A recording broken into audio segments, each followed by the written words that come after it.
This week, the FBI is in the honeypot, the Switch is getting more colorful, and Universal Pictures is going prime. It's Monday, July 12th, 2021, and this is episode 598 of F5 Live, Refreshing Technology, a proud part of the Tech Podcast Network. If it's tech, it's here.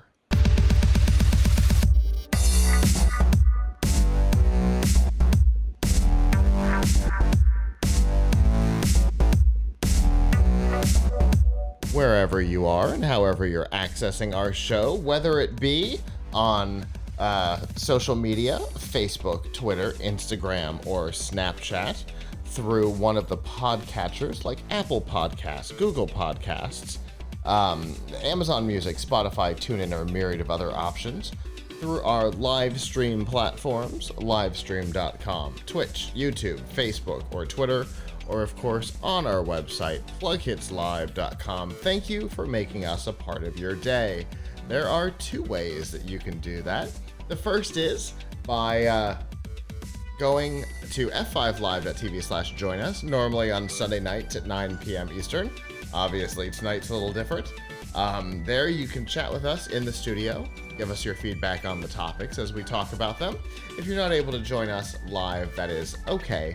You can always go to plughitzlive.com/subscribe, and there you'll see all of our shows, including F5 Live, The Piltch Point, PLUGHITZ Live Presents First Looks, and a whole lot more. And of course, you'll find all of the ways to watch, listen, and follow along. All right. We've had a little time off. We jiggled our schedule around a little bit, but we're here. How are you doing, Avram? I'm not hearing you. I'm sorry. I'm somehow muted this. Oh, hey. So yeah, it's been a great couple of weeks. Actually had some people come visit for the first time in a long time. Mm-hmm. So that was cool. Got to spend some time playing with new gadgets with my son, and with a particular type of gadget I'm going to show a little bit later.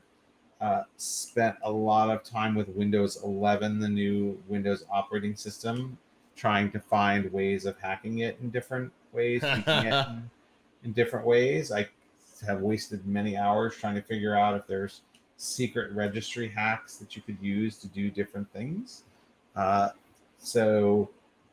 We continue to look for those and cover them on Palm's Hardware. So it's all in all not been a terrible couple of weeks. How about you?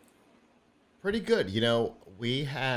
I had at the house a 4th of July party. In fact, for those who are watching live, you might have seen that Alante is back, and he got to surprise.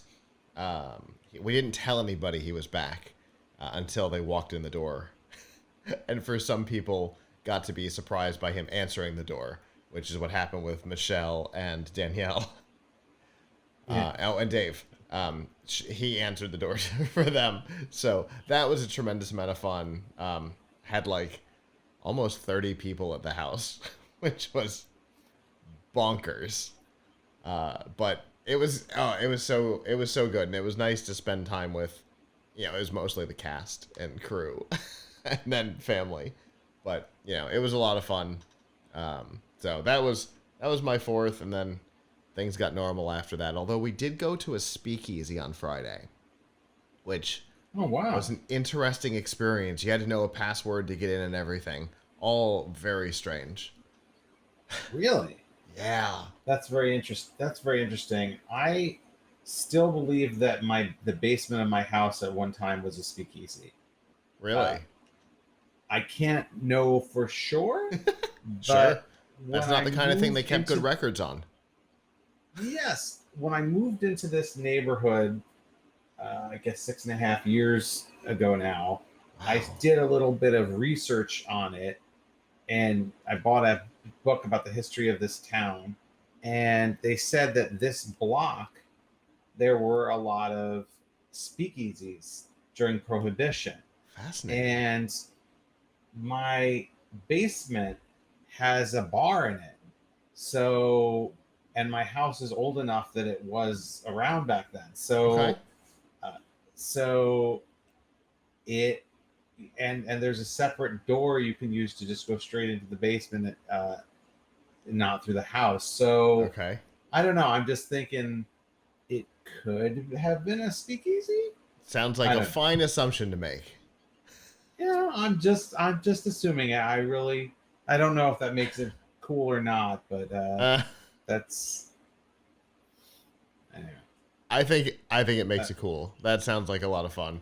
I would imagine a speakeasy yes. in those days would have been very different than the experience that we had here in 100 years later.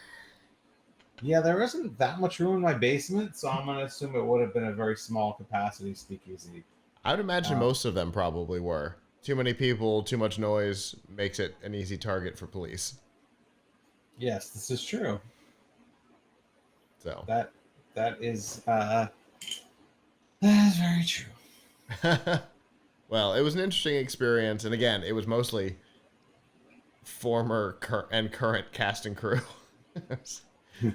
Michelle and Danny and myself and Alante and Audie and Marissa, and it was mostly cast and crew, and Sean from the Drew Project. We had like just an absolute ton of fun, but it was definitely a strange experience. But yeah, lots of fun. That's been my week or week and a half or whatever it's been.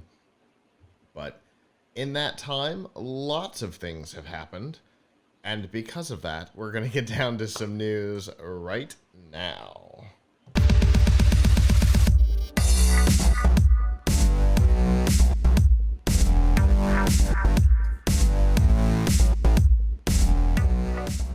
This week's Nifty Gifties and F5 Live is proudly powered by the Microsoft Store. Whether you're looking for a new laptop, a tablet, desperately seeking a new Xbox, looking for games, or a whole lot more, you can get them at the Microsoft Store. And remember that current students, faculty, parents, and active military can save up to 10% on almost everything. And to browse the products and learn more about the discounts, you can go to f5live.tv/Microsoft. So before we get into the topic, I definitely made a mistake and skipped something. We are in the running for the Best Tech Podcast on the People's Choice Podcast Awards. So what we need from you is very easy. Go to podcastawards.com, click on Nominate. Create your account, go down to the bottom to the Technology category, and select F5 Live Refreshing Technology, and hit Save. I definitely recommend that you check out the other categories, and if you listen to podcasts from other categories as well, definitely see if they're in there, and if so, select them. The podcast awards are all about the listeners and viewers, and so this is all about you. So we definitely need your help, and we will appreciate it. It's free and easy to do, so go check it out. Anyway, so let's talk about the FBI. About a month ago, they revealed that they had run an interesting honeypot. They had sold under a brand called Anom, obviously short for anonymous, encrypted communication phones.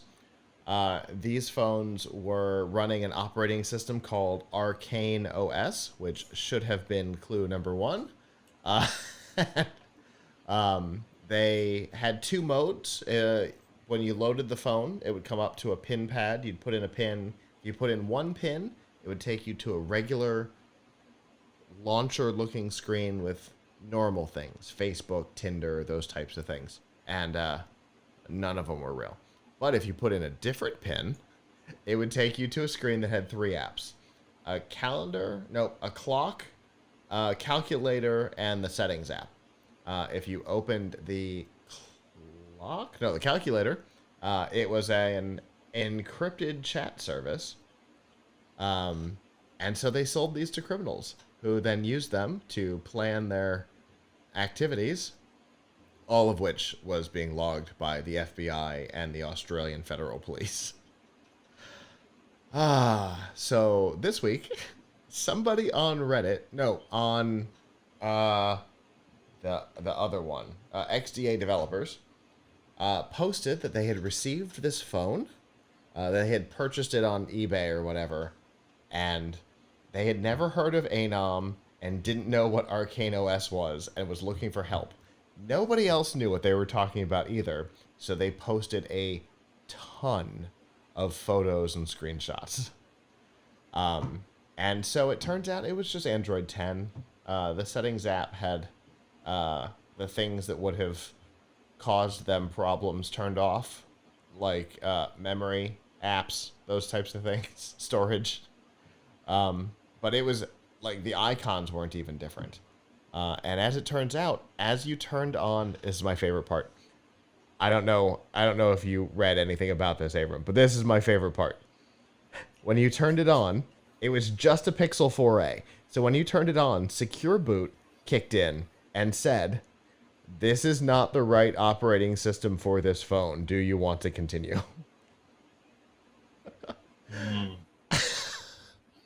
And apparently people did and used it, and apparently the honeypot was a success. So I have a couple questions about this, which weren't answered in your story. Okay, I might have information because we don't know. We don't know a whole lot. Okay, how many people got it? 12,000. Oh, okay. How many of them were in Australia? I don't know. How many of them were in Australia? I actually don't. They didn't break out where the devices went to, but it seemed like it was some sort of an international sting operation, so they were probably scattered globally, because it didn't seem like it was low-level guys they were going after with this. I mean, it's a huge operation. So what you're saying is they were the government agencies that made this were too lazy to create a properly skinned OS that looked more credible. Yes. But people bought it anyway. Yes. Well, maybe it wasn't necessarily the people they wanted to buy it. That's possible too. That's true. We don't know. They put out 12,000 of them. You know, it's a lot of devices. Were they sure that they? It sounds like probably a lot of people bought these because what's the name of that phone that's supposed to be super secure? Is that the black phone? The black phone. I'm trying to. Yeah. So was this supposed to be sort of a competitor for the black phone? Yes, and in fact, I believe the sales pitch was that it was more secure than the black phone. Aha. Yeah. Well, all you have to do is make a big claim like that, and non-techie people apparently just lean into it. So, in other words, what this really tells you is that everyone who bought this phone deserves to be caught because they didn't read phone reviews from a professional website. Yeah. Right? Right. And they didn't look at the phone when it turned on. It said, with a big yellow exclamation point, the wording almost says, "Don't use this phone." I could come up with a plausible explanation for that if I was trying to convince someone it was legit. But if they did their job properly, it wouldn't have even had that message. My explanation could be like, well, we took a Google phone and we put this special secure operating system on it, and that's why it says that. Sure. So, I'm just saying one could infer that.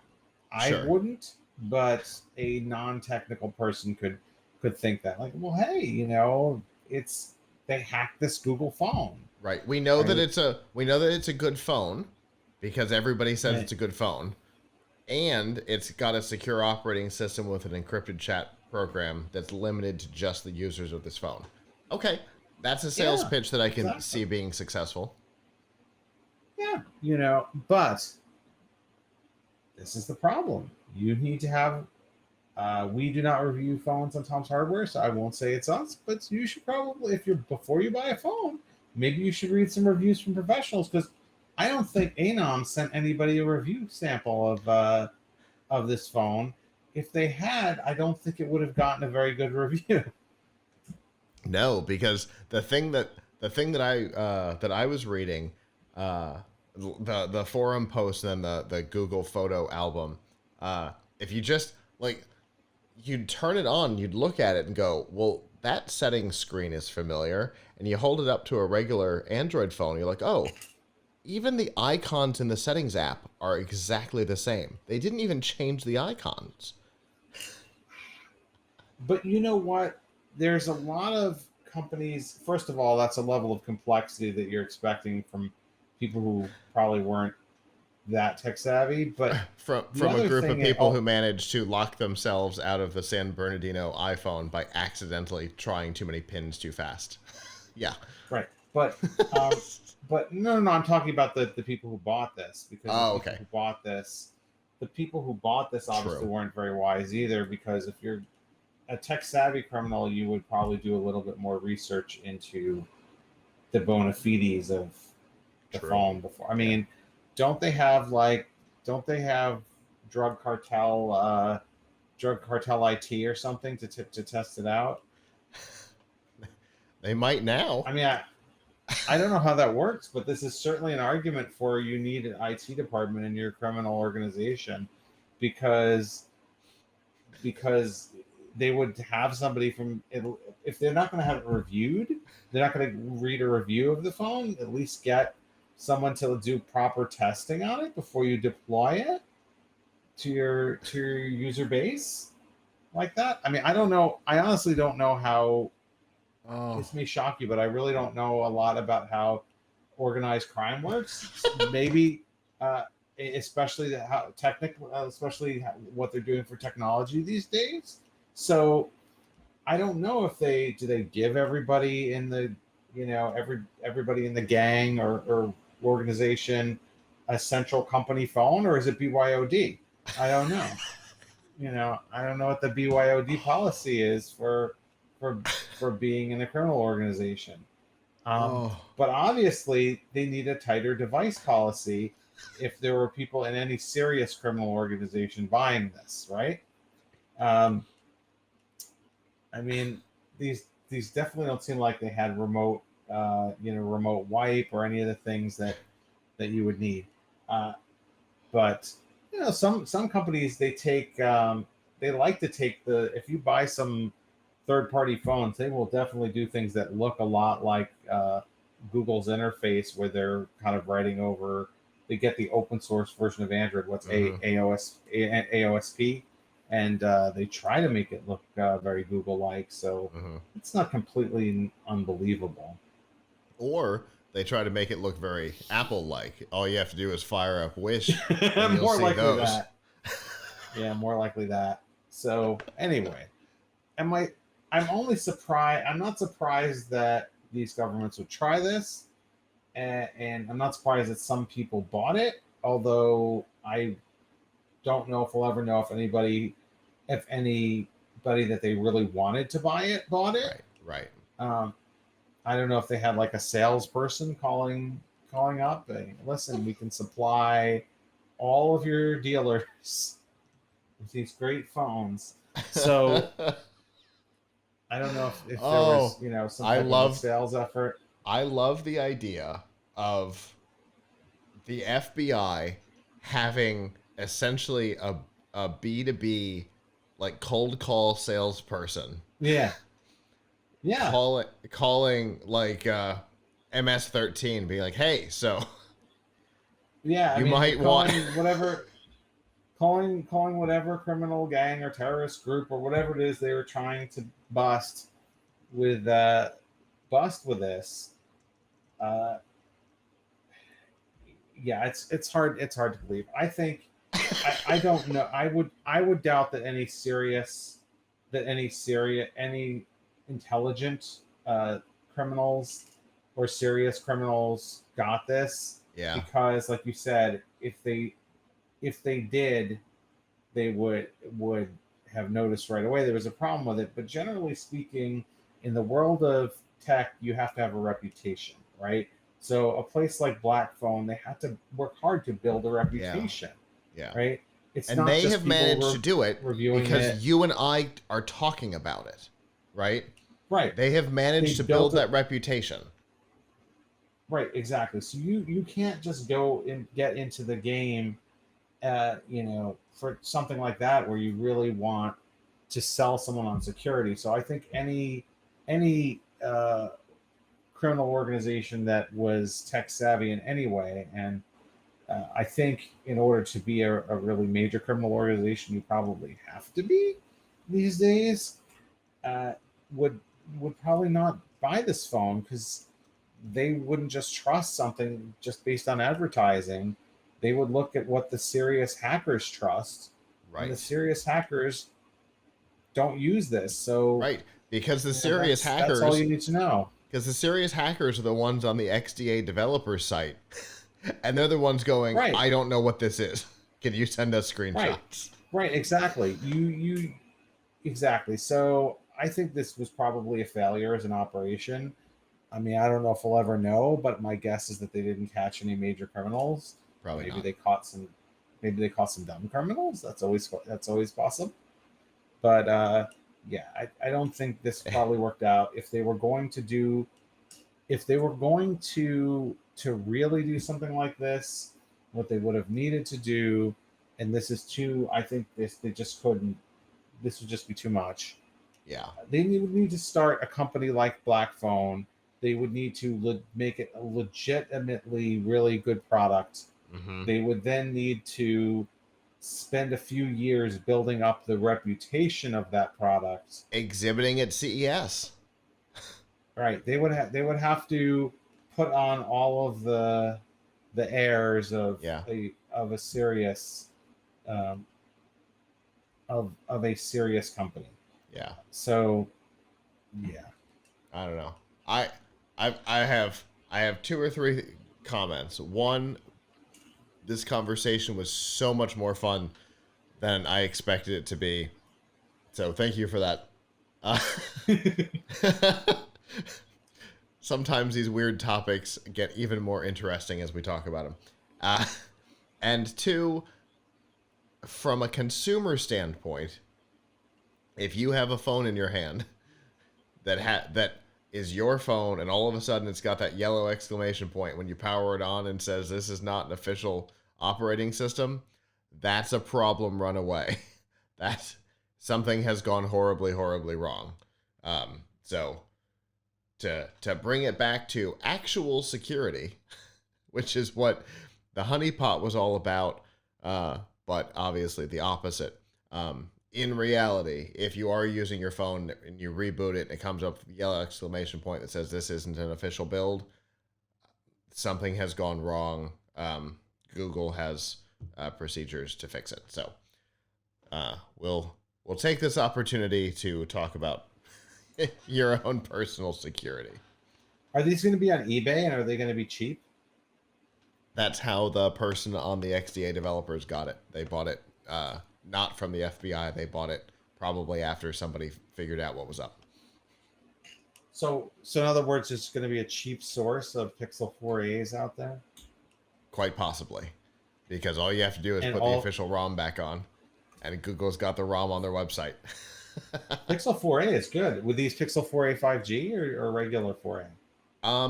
I don't know that they were able to tell from the body, which was the only thing that you could do, because you couldn't get into the about. Obviously, that was one of the things that was missing.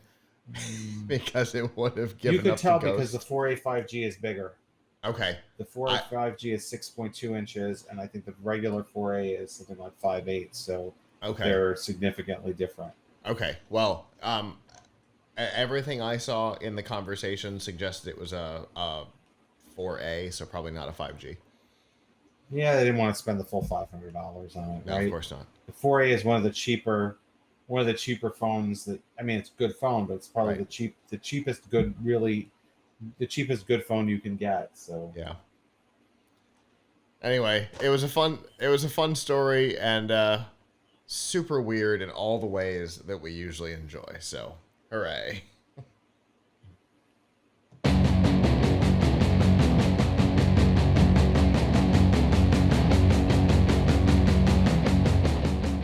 This week's Piltch Point with Avram Piltch is proudly powered by PureVPN, the best way to protect your privacy online.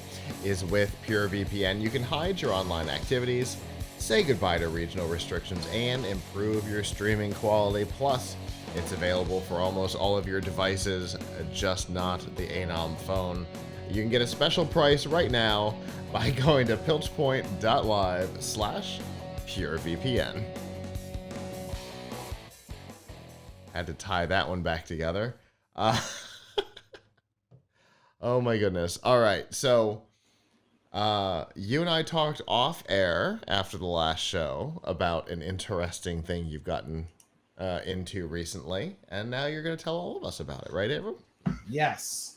So the time has come, and if you've heard about 3D printing, but you haven't made the jump yet into actually doing any, this could be a great time to do it. We just started doing a fair amount of 3D printing coverage on Tom's Hardware, and I got a 3D printer the other day for the first time. I should be embarrassed to admit this is the first time I've had a 3D printer, but it is really at a point now where they're really quite easy to use, very inexpensive, and a lot of fun. So here's my 3D printer. I'm not saying this is the only kind of 3D printer. We'll talk in a second about the different kinds, but this one right here is, let me zoom out, sorry, the FlashForge Adventurer 3 Lite. What's cool about it is it's enclosed, right? So you can, keep everything behind this door here.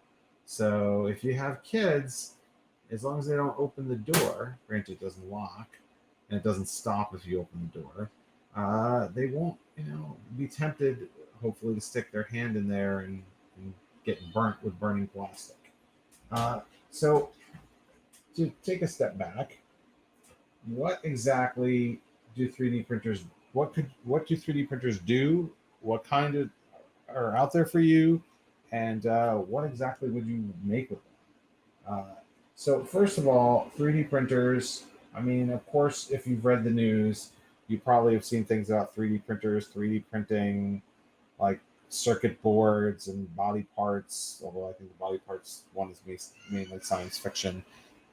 For regular people, generally speaking, what you're getting is a 3D printer that prints objects in plastic. And there's two main types of plastic. There's actually three. There is what's called PLA. I think that's polylactic, which is what I've been using. And there's ABS, which is a kind of plastic that a lot of people are familiar with. And then there's resin. Now, there's two different kinds of printers, major printers. What I showed you here is what's called an FDM, fused deposit system. And the way that it works is you have, I'll show you here a spool. Get the spool out. I should have had one out. Where's my spool? You have a spool, and what you do with your spool is what happened? Okay, the easiest way is for me to just show you the spool that's in here. So you see here on the side, you can see that I have a little spool here. And this spool is of PLA plastic. So what happens is the spool goes through the system, and it ends up in the head here, where it gets deposited onto this build plate here, layer by layer, until it becomes an object. And that is, FDM are the most popular and probably easiest to work with type of 3D printer. There's also a type called SLA, stereolithography, and that uses resin in a container that you have to pour in, and it's the material is very toxic and caustic and whatever, so you have to use gloves and a mask, and you better make sure you don't splash that stuff. And then when you pour it in, it uses light to actually cause it to make a shape. and build a model.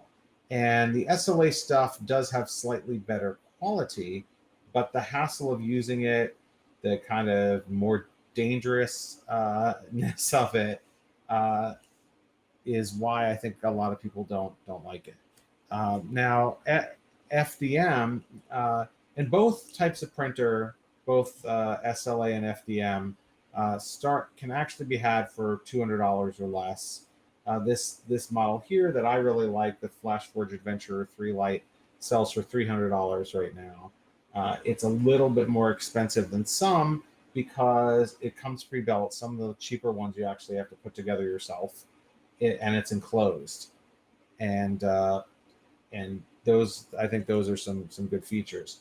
Now, if you're printing with ABS plastic, it does let off some fumes, and you have to be careful about ventilating the room because you're basically burning plastic. PLA is more of a natural material, so I don't worry about it at all. I don't even smell anything when it's going.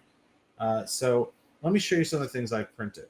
So here is a creeper from Minecraft. Okay, it's a figure. I won't say like this is a great innovation to have a figure.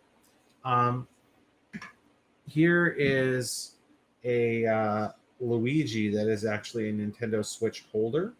So you can put a Nintendo Switch in his hands and it will hold it, or a tablet.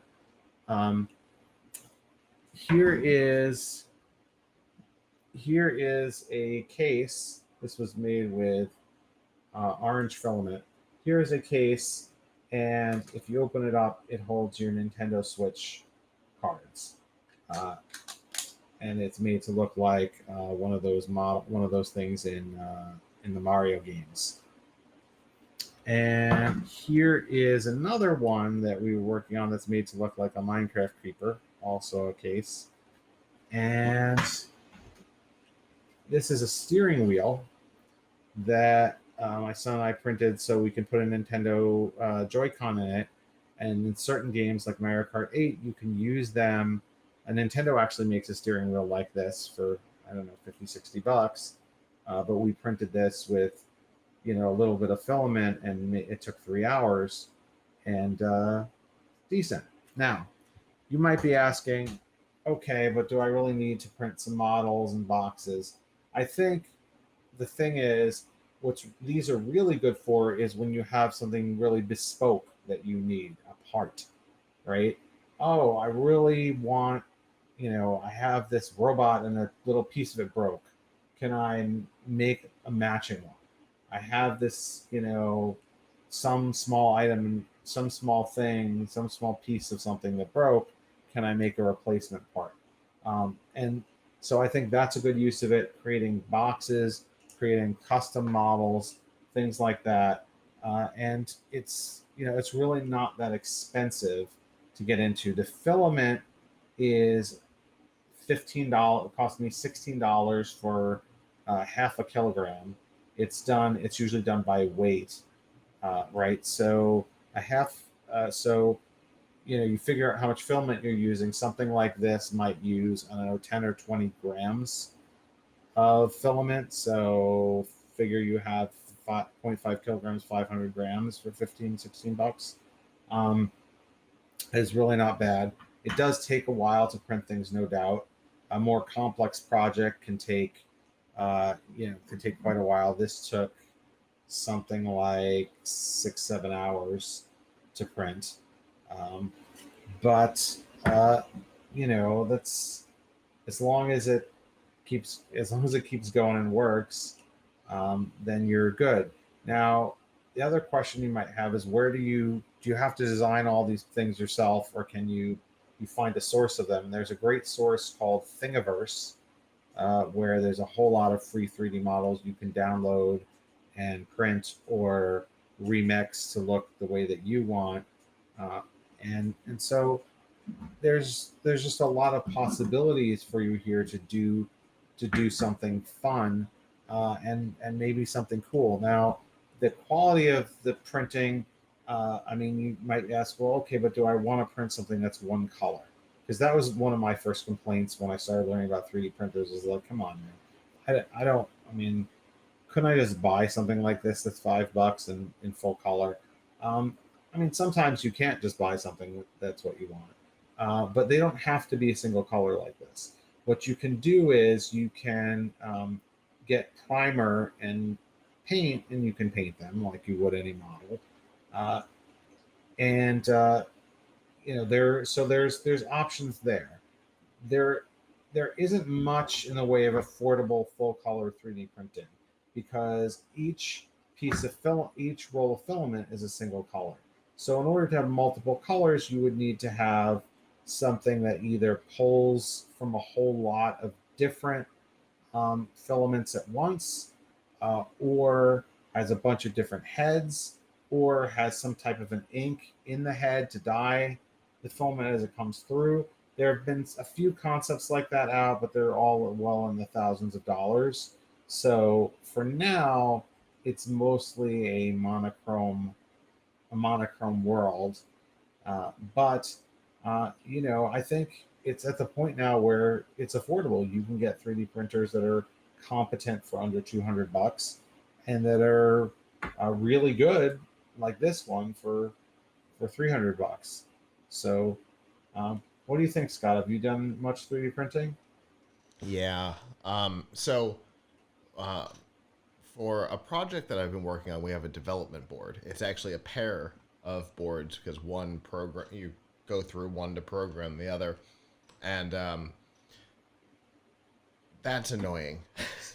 You have to keep them together, and you have to, you know, keep them from touching so as not to short out circuitry, and keep them from touching metal things for exactly the same reason. And so I actually had Chris over at Amrock do a design for me of a thing so that the main board sits like this on like a mount, and the other program board sits over top of it at an angle, so everything's there, and that was wonderful. And we used to use we did the year of the hurricane, which must have been 2018, when we were doing the robot in a weekend uh, at the mall. We 3D printed a ton of parts for the robot that we were building. So yeah, the idea of doing like custom bits and pieces is apps for me is absolutely where it's at. There was so much interest in the thing that we had done for that development board that colleagues wanted it.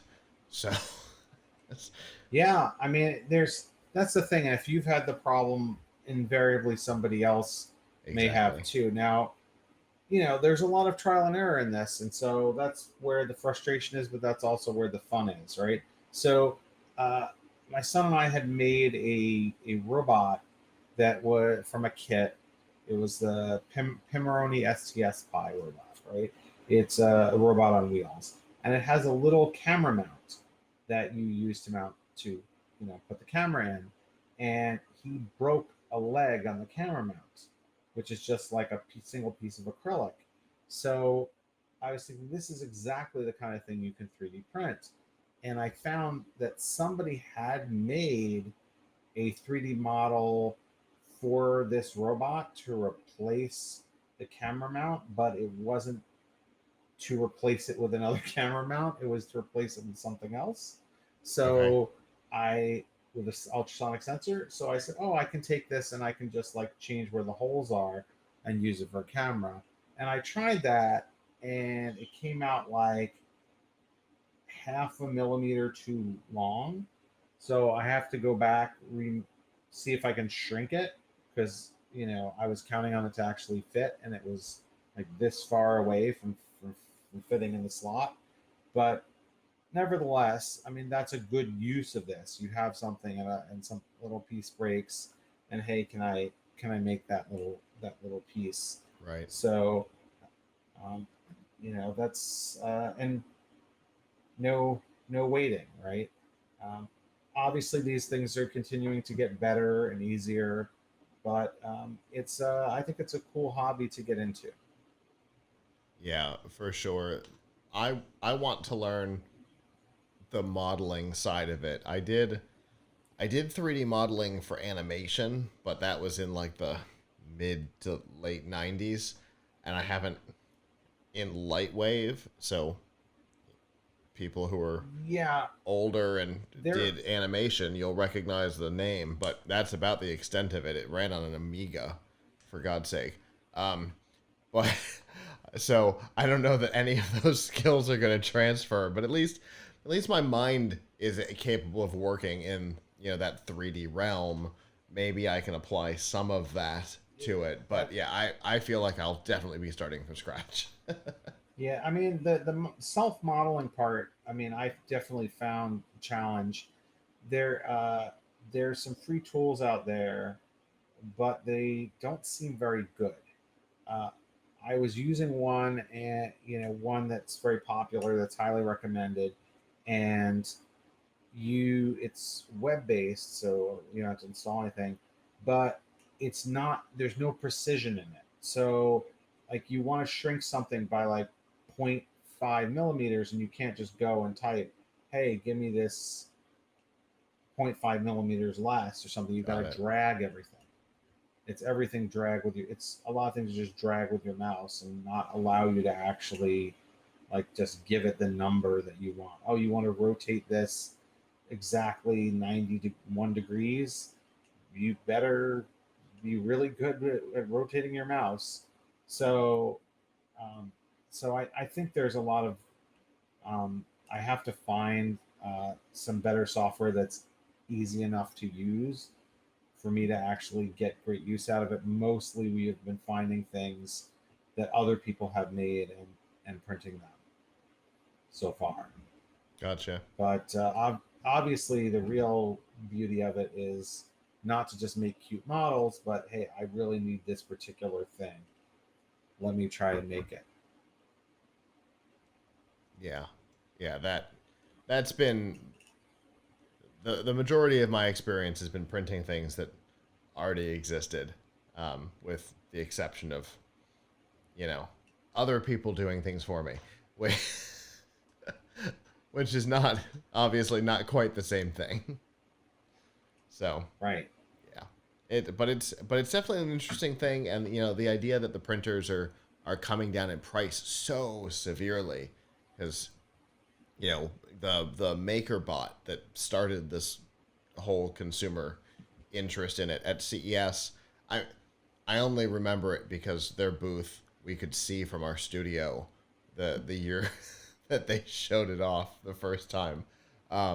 I mean, those things were stupid expensive, but we all knew that it was going to be a thing, and it definitely is. Yeah, I mean, it's not at the point of like everybody's going to use it right now, right? But it is a serious venture. There are people really into it. It is a pretty mature technology, and there's some great products out there. So I definitely recommend that folks check out our coverage on tomshardware.com, where we have a best 3D printers page, which lists all the cool stuff that you can, all the cool models you can get. And I really, really like this one that I have right here, which is one of our top picks, which is the Flash Forge Adventurer 3 Lite, which is only $300. Granted, there are models that are even $200, but I think for getting a model that's enclosed, which is really nice, uh, Yeah. is really pretty easy to use, comes pre-assembled. A lot of the cheaper models, you've got to have some know-how and put it together yourself. So I think that personally, I think this is a really good one. Yeah, I after we talked a couple weeks ago, I mentioned it. Yeah, when we were talking after the show, and I mentioned it to Terry. I was like, I don't remember the name of it, and I gave her the bit that I could remember, and she's like, "Oh, is it this one?" Like, yeah, she goes, "Oh, it's a great one." So, Yeah, it's good. They're coming out with a new model, mhm. although it's going to be twice as expensive, so not necessarily a replacement for this, called the Adventurer 4, which is going to have a built-in HEPA filter. Yeah, So what's interesting about that is, and I'll just leave it at that, is I do have a lot of concerns about inhaling toxic fumes. Sure. And that's a concern when you're when you're when you're melting styrene for ABS. And a lot of people like ABS, even though PLA is much safer and it sticks better to the bed and whatever. It doesn't have as much of a. It doesn't feel as much like a real plastic in some cases, or for some things, it just not as professional or whatever feeling. So having ABS is good for a lot of projects. So yeah, I mean, I can foresee using that, and then it has a fan and a filter built in, so supposedly it won't let the fumes out. So that's pretty cool. Yeah, that's a really cool design change. But And obviously, like you said, it's not a direct replacement. It's yeah, it's $800 instead of yeah. $300, and it has some other features too, like a bigger print bed. So, Okay. um, so there's that to consider. Well, I you have gotten me more interested in messing around with it again. So uh, I'm gonna end up with one soon, I would imagine, because that's how things go. Obviously, I will be checking out what you guys say about them on Tom's Hardware and checking in with Terry over at Amrock to see which one I want. And as always, Avram, I appreciate this. I always love talking about the things that you guys have going on over at Tom's Hardware, and I look forward to what we talk about next.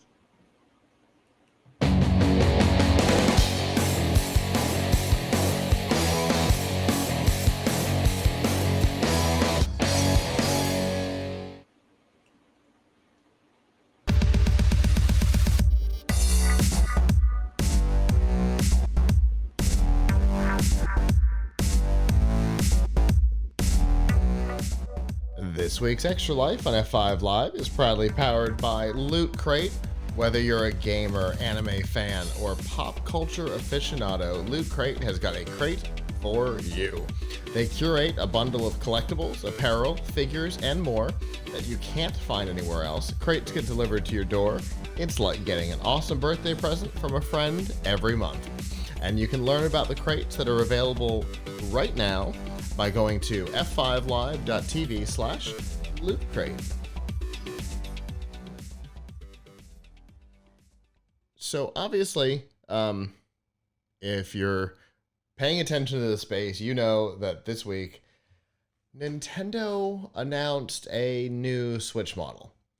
But it is not the Switch Pro that everybody wanted. It is being called the Nintendo Switch OLED model. And that's the big change. The screen's a little bigger. The screen's a little better. The dock is significantly better. The most important thing is that they added a Ethernet port directly to the dock, which if you've ever tried to use the external one on the existing dock, you know that it is questionable at best. In fact, it was Alante's most excited feature was the built-in Ethernet, hoping that it would work better than the current adapters. Is his Wi-Fi not good?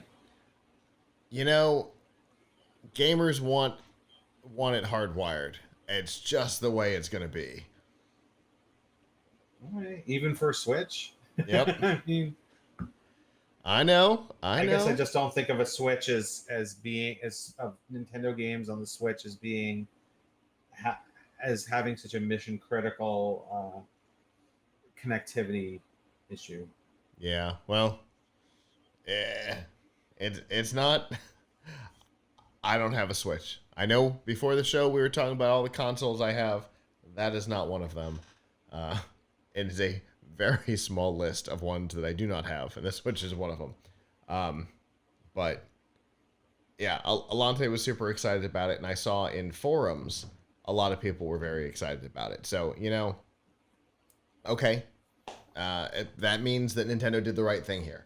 They heard certain complaints, they addressed them. Hopefully the Joy-Cons won't drift, because if you want to talk about a complaint, that's the one.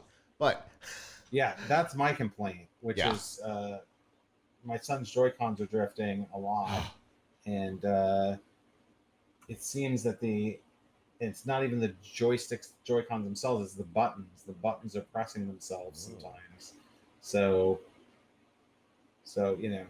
replacement Joy-Cons are ridiculously expensive. Yeah. At $80. Yes, they are. And the dock's going to be 100, probably. But yeah, that's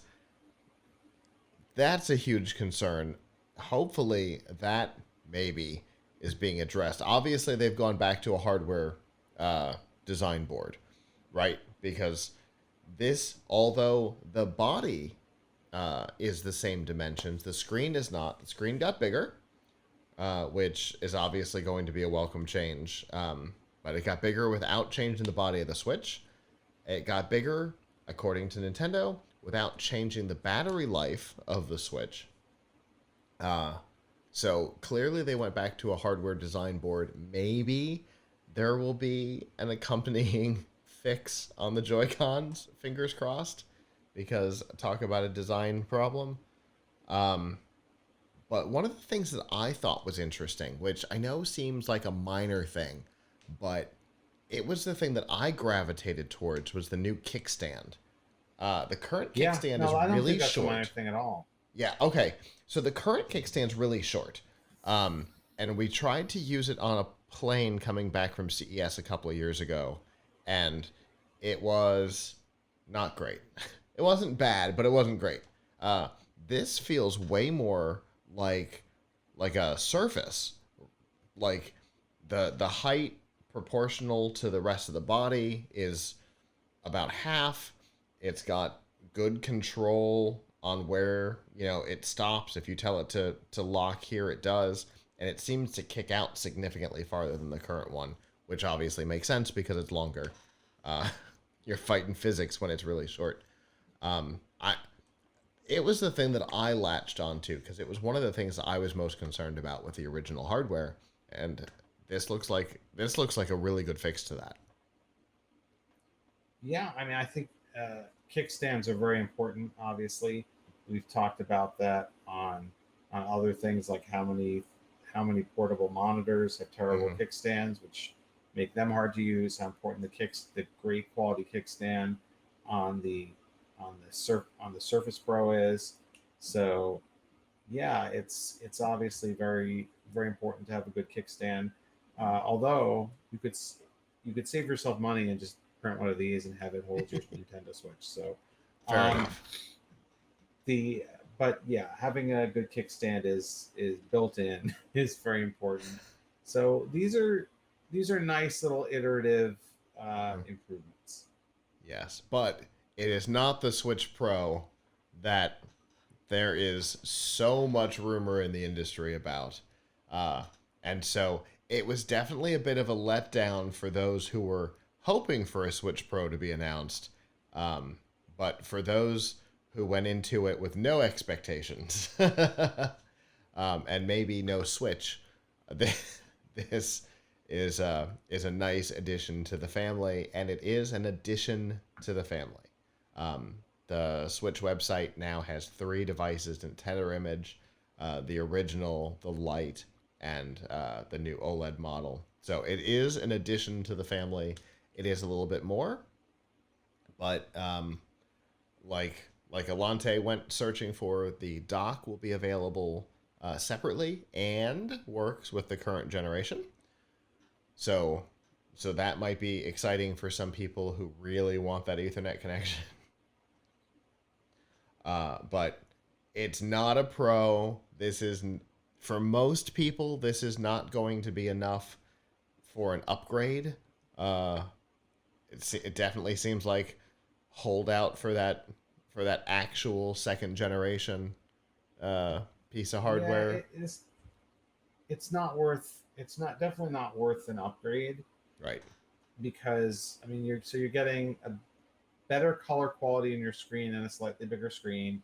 Mm-hmm. You're getting more storage. You're going from 32 to 64. Right. Supposedly the speakers have been upgraded a little bit. Okay. You have the kickstand and the better dock, and the price difference isn't that much, right? $50, $299 and $350. Yeah. So if you were going to buy a Switch, then I suggest you spend the extra $50 and buy Agreed. this, because it seems like you're getting your $50 worth. Uh, but on the other hand, $300 is a lot of money. Mm-hmm. But uh, you know, yeah, I certainly wouldn't recommend somebody who has a Switch that's not broken to say let's replace it just to get OLED, and you can replace the dock, for you can just get the dock if you really want Ethernet. Right. Uh, it's just it's not compelling enough. Now I got to Right. give I Nintendo agree. some credit. They could have called it the Pro, Right, and they right? didn't. They could have done that. They We might argue whether, you know, they might have had somewhat of a backlash from people saying this isn't pro enough, Mm-hmm. but they could have. I mean, it's a very honest name. They just call it the Switch OLED. They Uh-huh. could call it the Switch Plus or something like that. I mean, there's a lot of plus, right? You I get was more gonna say, memory, you get a bigger fortunately, screen. but fortunately they recognize that the Plus name is totally played out right now because every Uh, streaming service is calling themselves Plus. oh, you think that's why they didn't call it Plus? Oh, I don't know, but hopefully at least that would have gone into their heads if they considered the Plus name. Because I'm definitely Yeah. tired of the name. Yeah, I mean, because it's actually a little bit, it's probably not great branding just to call it Switch OLED because it has some other features. Right. So they could have called it something else, Mm-hmm. right? Um, but to their credit, they didn't.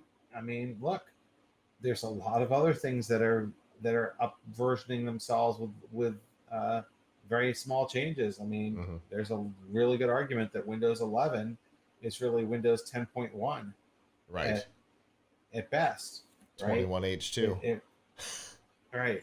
So but Microsoft wanted to brand it, so Nintendo, I give them credit for some truth in advertising. It's probably going to hurt their sales for being this level of honest, but maybe it makes you wonder whether they do have something better in the pipeline, so they're Right. not overselling this. Right.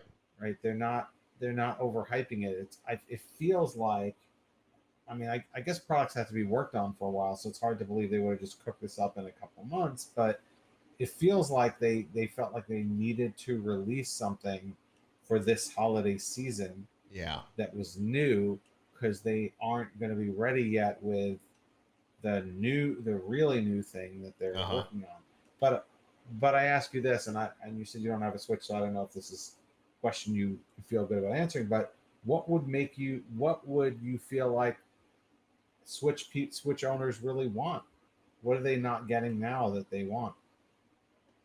Uh, I know that a faster processor is something that people have asked for and better overall video. Um, I don't have. 4K.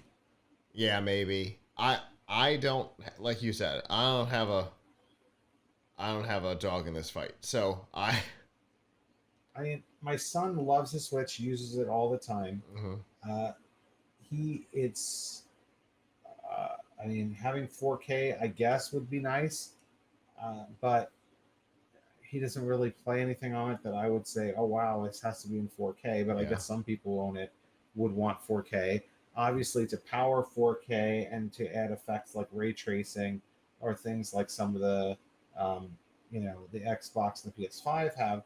But let's remember that Nintendo doesn't compete by trying to outpower Yeah. the competitors. What Nintendo competes by having interesting IP, making a really great portable gaming experience, Yeah. making sort Because of cute games. the 3DS saved Nintendo during the Wii U. Yeah, There's no doubt about it. making making cute games that. Funny story about the Wii U. Last night, my son was saying to me, "Do they still make the Wii U?" I said, "Why?" And he was naming some game that is out for the Wii U and not for the Switch, and saying like, "Oh, I want a Wii U so I can play this game." And I said, but nobody else wants a Wii U. So, but Nintendo really got it. Nintendo really got it right with the Switch. They got the experience right, and that's what matters. So they're experts at experience. They have to get the experience right.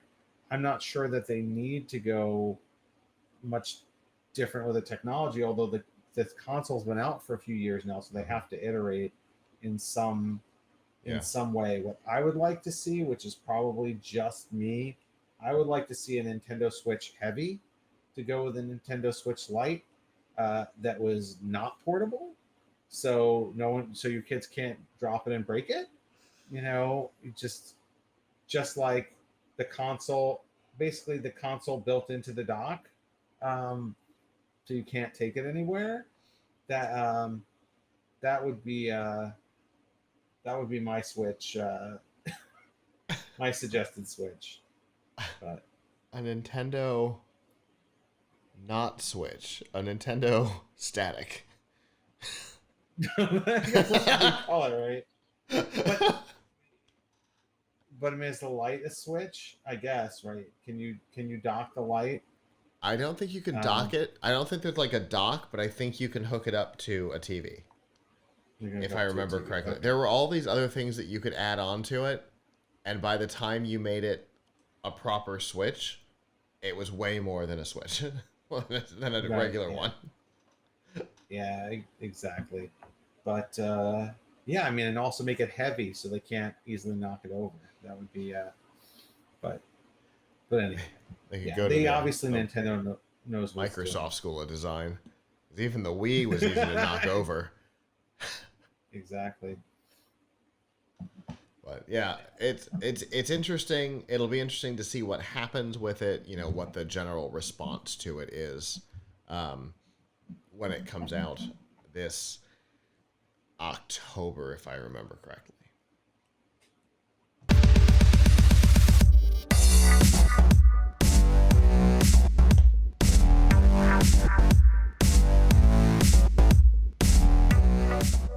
This week's news from the tubes and F5 Live is proudly powered by Malwarebytes. Whether you use a PC, a Mac, or a mobile device, Malwarebytes Premium is the company's strongest protection ever. It fights threats that traditional antivirus software just can't stop. It actively blocks threats like worms, rogues, dialers, trojans, and a whole lot more. And it allows you to use your computer and mobile devices with confidence and peace of mind. And to learn more, and they get a special price right now, you can go to f5live.tv/malwarebytes.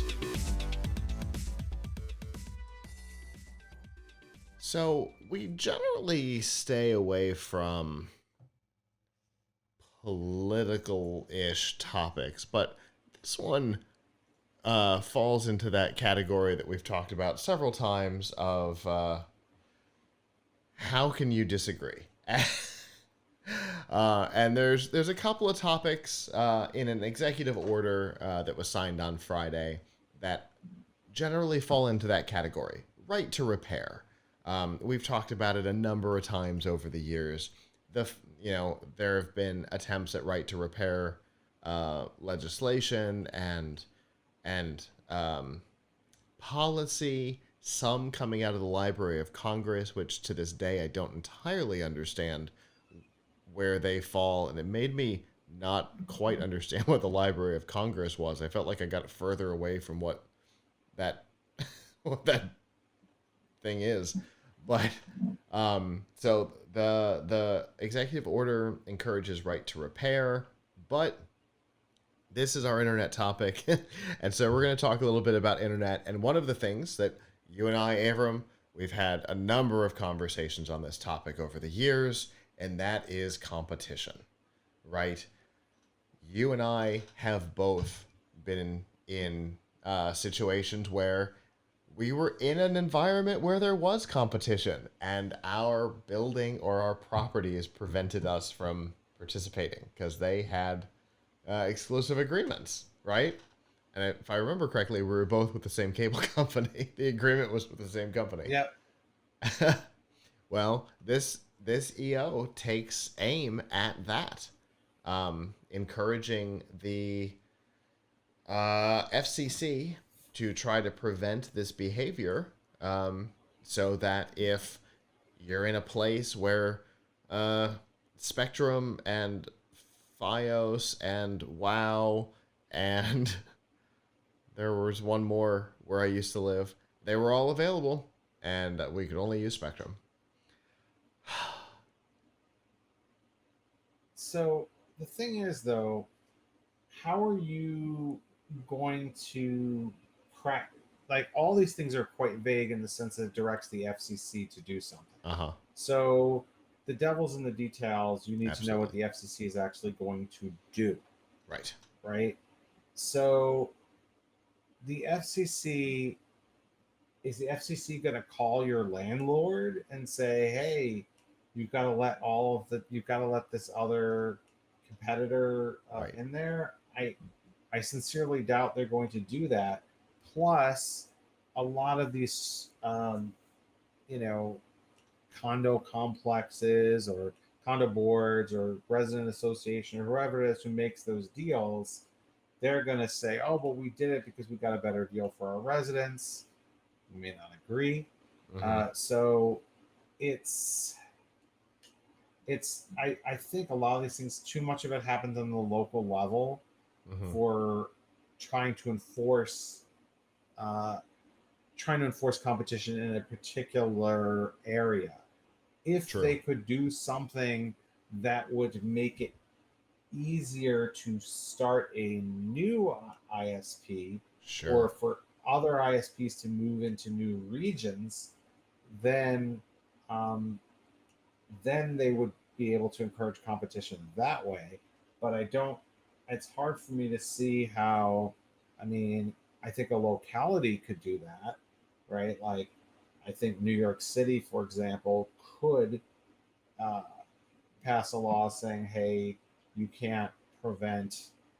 Um, but again, in place like New York City, maybe there would naturally be two options. So Mm-hmm. it's better to two is better than one, Sure. but it's still just two. Right. I and that, of course, right, is always the problem with this kind of thing, and why executive orders in general are massively overblown because they have no real world value. Even when they actually attempt to do a thing, it doesn't matter because it's not an act of Congress, so therefore it is just as easily undone or changed a couple of years later. At least if somehow Congress got involved, and it's always been my argument on net neutrality, that the FCC trying to be in charge of that simply doesn't work because the chairperson changes and the world changes. All of this stuff needs Yes, needs laws passed as opposed to it, just the whim of a it would be group. it would be nice. It would be nice, but we have kind of a dysfunctional legislative branch. I think everybody would agree that there's just not a lot of laws being passed. So the other thing is, even if there were laws, it would still come down to the FCC to enforce them True. and enforce. And so, if there was an administration in charge of the FCC that didn't believe in the law that they were supposed to enforce, then they're not going to enforce it. So it has no value. So ultimately, um, if the FCC wants to enforce a law, I mean, it would be better if it's a law, but I think you need overall agreement that Mm-hmm. these things matter. Now, Yeah. the right to repair, while I actually I can see no benefit to the public or to consumers from having less competition for broadband. I mean, there's no world in which that's better. Right. Except if you, of course, if you're the ISP, you say, "Oh, but look, I invest all this money. Mm-hmm. You want me to invest money into going into this area? Well, I need to feel like I'm going to have the customers." But that's why we have free markets, and uh, we can have companies compete. And when companies are in a situation where they can't compete or don't compete because there's only one set of pipes to your house, that's called a utility. So, I mean, one way that they could really approach this is say, listen, if there's only one um, if there's only one provider in your area, then they're going to be designated a public utility, and like the water company and the power company, they're going to come under heavy scrutiny, and if they want Yeah. to raise their rates, they're going to have to get approval and things like that. So, uh, I think that would be another way to approach this. Sure. But when you talk about the right to repair, they're actually, I mean, I have heard some decent arguments about why the right to repair not always be might not always be the best thing. Now, as a consumer, I always want the right to repair my stuff, and it's certainly better for the environment. But there have been some arguments made that, hey, look, we want to bill if we have to. Now, it really depends on what you mean when you say right to repair. Do you mean I can't get in trouble for trying to repair it? I can't get in trouble for running a service where I repair your phone, or does it mean I have to build, if I'm Apple, I have to build my phone in such a way that it's easy to repair, because then that if I'm them, I can make the argument that it stifles innovation. Like, oh, wait a Sure. second, if I have to build it so it's easy to remove the battery, then I have to make a thicker phone because I have to build a compartment you can get the battery out of. Right. But I think from what I read, it's a very, as all EOs are. It's weird. But it basically seems to be encouraging preventing the practice of specifically designing hardware that self-destructs or something when it's repaired, like the T3 chips, I think they're called, in some of the newer MacBooks, where if you make certain changes, obviously the newest ones with the M1 chip, there's no changes to be made. But if you go back to any of the Intel computers the last couple of generations, have a chip in them where they have to be hooked up to a Apple technician's system to make them work again if you say add RAM. Which it's that kind of policy, I think, from what I understand. Again, it's all, I don't know. Executive orders seem to be written without verbs, which I mean, it's all in the details of how they yeah, enforce it and who the exactly. FCC goes after or sues or tries to get some kind of consent decree from, because we could go really far in Hmm. either direction, right?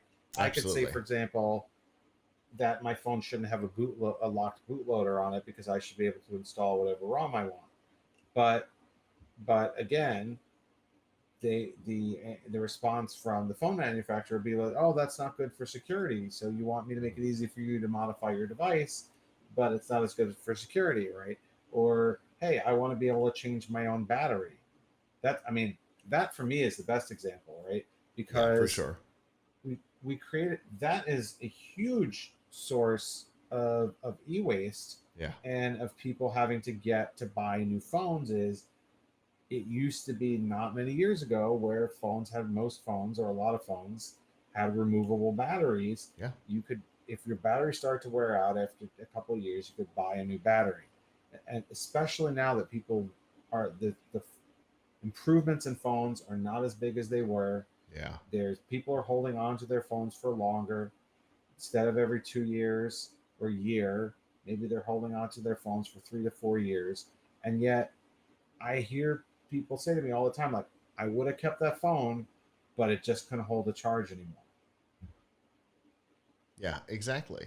And I mean, from where I'm sitting right now, I'm looking at a phone that we still use for battery tests that has a removable battery.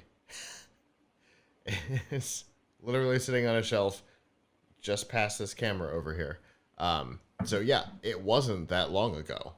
Um, but that's one of the topics that you and I have talked about many times on and off the air, is that we miss that capability in particular. Right. So you could say, hey, right to repair, you should make it easy for me to remove my battery. But if I was a phone manufacturer, I would probably say, oh, but then if I have to put a battery slot in there and make it so you can pop the battery out, then the phone has to be thicker, and people don't Right. want thicker. And we have to design, a structure for being able to put the back on and off, and that might, interact with either aesthetics or chi charging or all kinds of other things.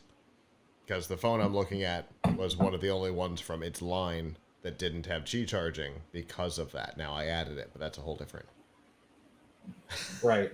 But I mean, those are the type of things that you know you could argue either way about whether your right to repair means Sure. right to repair easily Right. or not. Absolutely. Yeah, and that's and that's the thing with most executive orders is they are always the real point of them is to to send the uh, bureaucracy into action to do a thing or not, to investigate whether or not they should do a thing. That's the red tape of government, right? There, the EO says go investigate whether we should do a thing. So there is no telling what will come out of this, if anything comes out of any of this. Especially when you take into consideration that several of these things involve the FCC, and for some reason, the administration has not nominated a person to the empty chair, so it is currently deadlocked and likely not to accomplish anything at all. So I don't know. We'll see. Like you said, my guess is what comes out of it will be equally nebulous to what the language of this thing is anyway.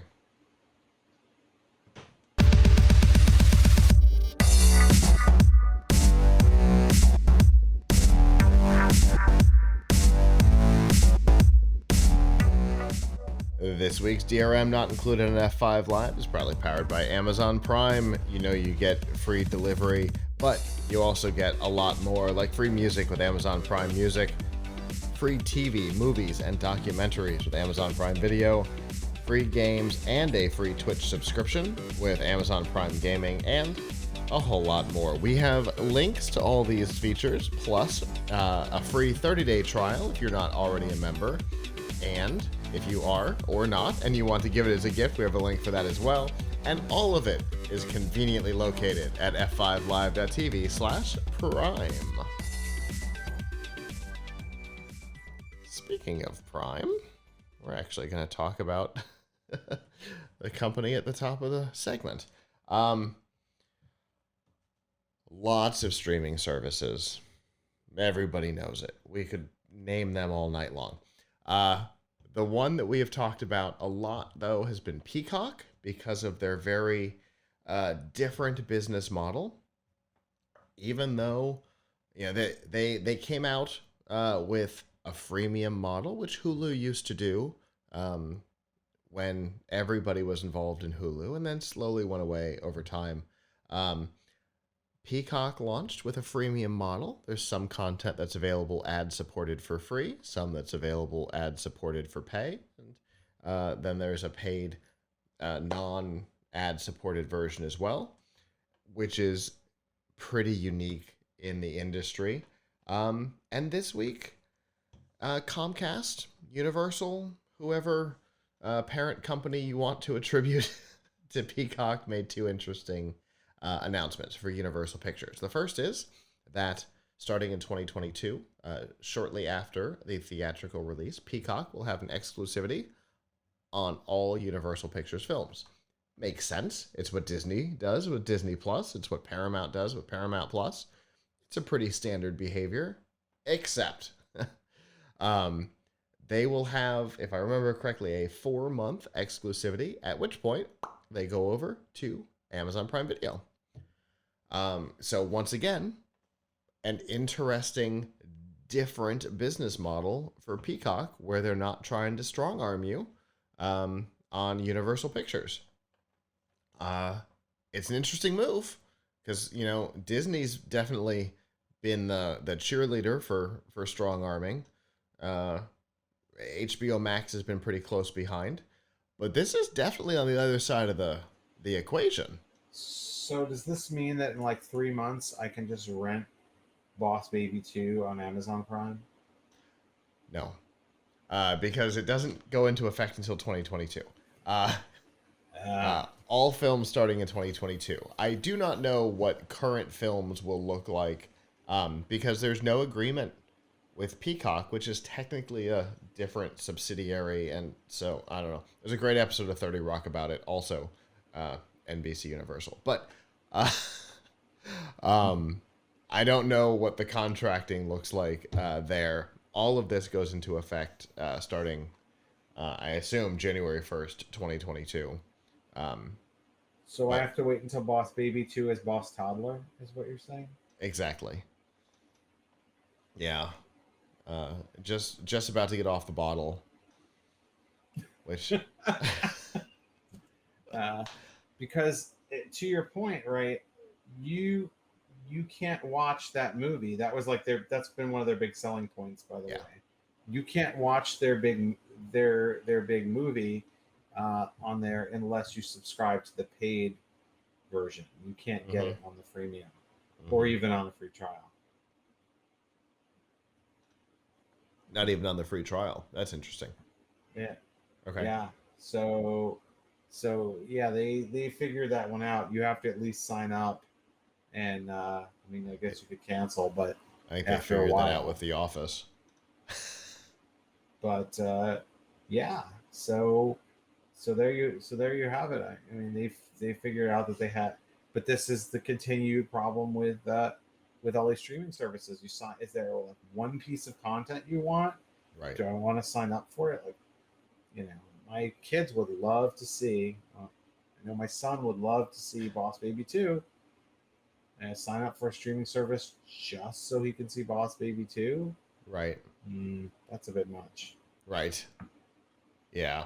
Uh, and that's been our primary talking point when talking about the video streaming services is, you know, they're all trying to differentiate from each other, and there's so many of them, and the number has been growing, which is the wrong direction.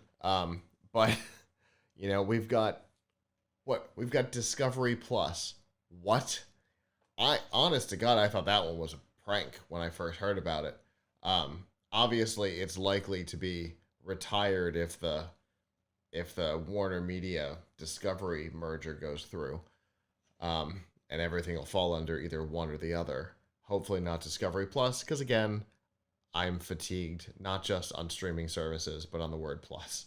Uh, um, but yeah, they're all trying to differentiate themselves, and Peacock has definitely taken a different tact from everybody else. I don't know if it's So going to work. So here's a little something I read yesterday that I feel like is very relevant to this conversation, and I found Okay. fascinating. So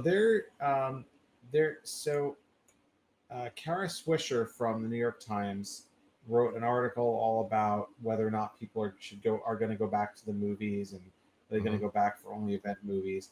And she cited this newsletter called "What I'm Hearing" by an entertainment industry insider named Matt Belloni. And I'm sorry, Belloni Matt apparently Baloney. Belloni, Okay, so not like phony baloney. Belloni. No, Okay, not phony Belloni. I'm probably pronouncing his name wrong. It's probably Belloni because anyway. or So Bellany.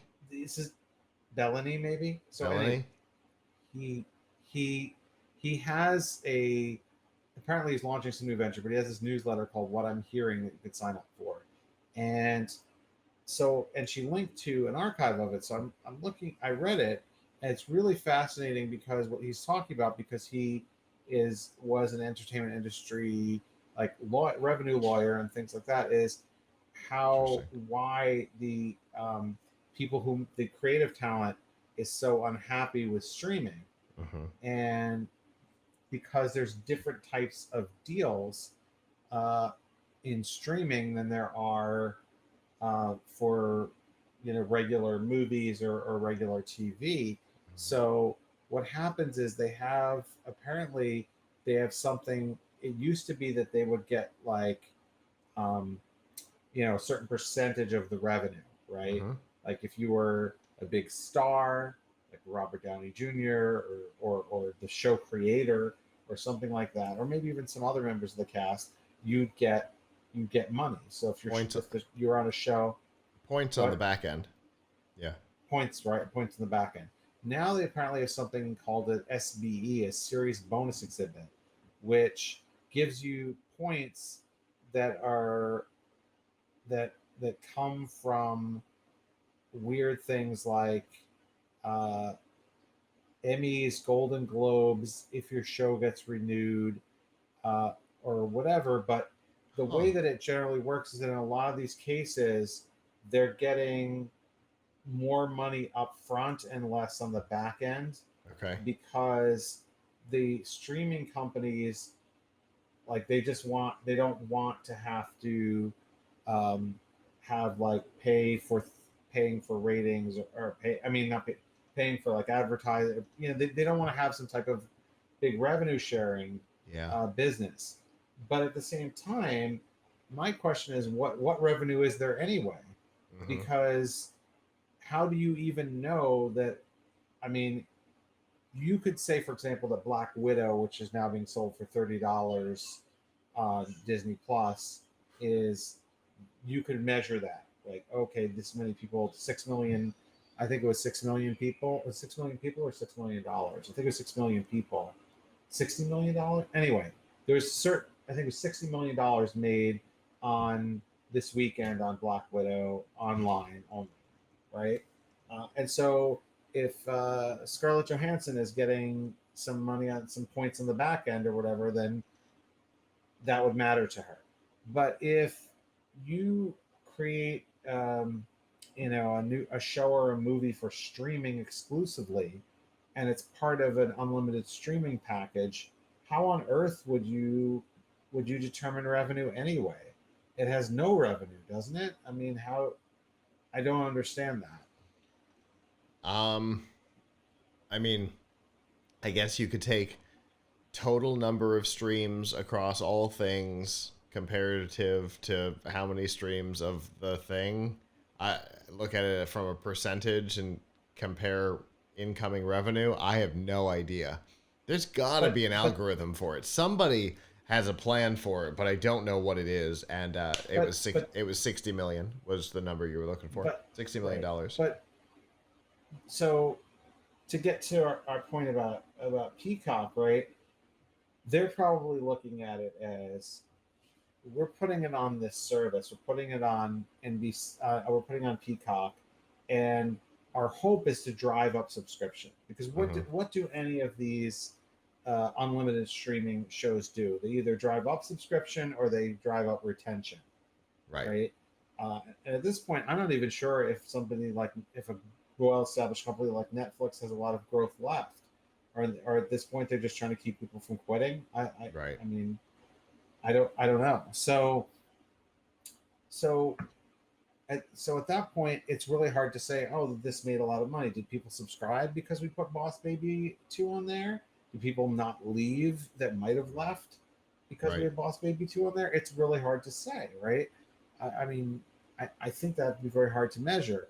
But hey, if they can go out and they can put it on Amazon Prime, and people can rent it for $6 and buy it for $20, uh, then that's another source of revenue that they could absolutely sink their teeth into. So of course they're going to want to do that. Yeah. Uh, so I think that's why.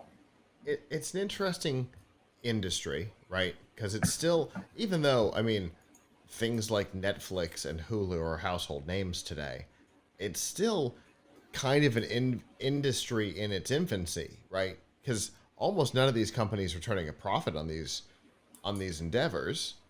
Netflix sure isn't, and so there's still. I think everybody's still just trying to figure out how it works. That's my guess. I think even Netflix and Disney don't understand how the industry works yet, and they're just messing around trying to see what sticks to the wall. That's my feeling on all of it, and there's enough evidence to back it up. You know, we're gonna have 50% original content in the next 5 years. I don't know about that. You know, I don't know. It's all interesting, and it's definitely a fun one to follow. I had not seen this $60 million number for Disney Plus, though. That's interesting. It basically breaks down to 2 million people, right? 2 million and 2,050,000 or something like that to make up for the penny, since it's $29.99. And this is also the same people that, right, would see something on Peacock that debuts there first, because we have this. The entertainment service always favors the patient. Like movie release always favors the patient, right? If you don't care and you can wait 3 or 4 months, it'll probably be on Disney Plus, Right. for no additional money. Right. If you don't care, if you don't want to subscribe to Peacock, all of these, what you're saying is all these so-called exclusives will eventually debut somewhere else. So again, Amazon Prime in particular. Impatient, right? Only if you're impatient, which means you can rent, or which probably means you can rent or buy them. Right. So you don't have to be a member of Amazon. Right. So, yeah, I think that's the thing. If you're patient, you can always see things for cheaper. It's the dollar theater, right? Yeah. That's what this is. Universal Pictures is using Amazon essentially as the dollar theater. Yeah. Peacock is the regular theater, and then Amazon Prime is the dollar theater. And like you said, it favors the patient. We used to have a dollar theater down the street, and I spent a lot of time there. If you're really patient, eventually it just comes on either basic cable or network TV. True. Or if you're really lucky, it's on your cables on demand, and you don't have to do the appointment television thing. Yep. So, anyway, it's an interesting announcement, and just another one of those interesting moves for Universal with its relationship with Peacock. And that is our show. Thank you to those of you who joined us live. We always appreciate our live listeners. I know we were on the wrong day and time, which makes it a little more interesting, but that's okay. If you aren't able to join us live, that's okay as well. If you'd like to in the future, f5live.tv/join us is the place to go. Normally Sunday nights at 9 p.m. Eastern. If you can't join us live, PLUGHITZlive.com/subscribe will show you all of our shows and all of the ways that you can watch, listen, and follow along. And again, I will remind you that we are in the running for the People's Choice Podcast Award for Best Tech Podcast. And we need your help to get there. If you go to podcastawards.com, click on nominate up at the top of the screen and fill it out. Go down to the bottom to the technology section, find F5 Live Refreshing Technology, fill that out for us. We obviously will much appreciate it. It's been a decade since we were up for this, and it's it's nice to be back there. So definitely, if you can help us out, that would be great. And I guess with that, on behalf of the staff that's not here, I'm Scott. I'm Avram. And we'll see you back next time. Ciao.